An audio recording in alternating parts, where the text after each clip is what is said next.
బ్లడ్లోకి glucose absorption తగ్గిస్తున్నదట. అంటే మన తిన్న ఆహారాలన్నీ పొట్టలో అరుగుతాయి.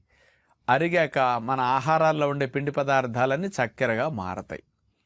ఈ చక్కెర పొట్టా ప్రేగుల నుంచి బ్లడ్లోకి అబ్జార్ప్షన్ ఎక్కువ కాకుండా ప్రేగుల నుంచి కాస్త దిగువకు పోయేటట్టు చేసేస్తుందట.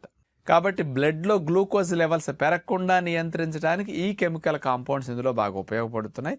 కాబట్టి గ్లూకోజ్ లెవెల్స్ బ్లడ్లో ఇంక్రీజ్ అవ్వకుండా సపోర్ట్ చేస్తున్నాయి అని అంటున్నారు ఇక్కడ. దీనితో పాటు ఈ పనస అంటేనే హై ఫైబర్ ఉంటుంది. పైగా పొట్టంతా పీచు కదండి. ఇప్పుడు పనసకాయ గురించి ఒక సామెత మీకు వినాలి.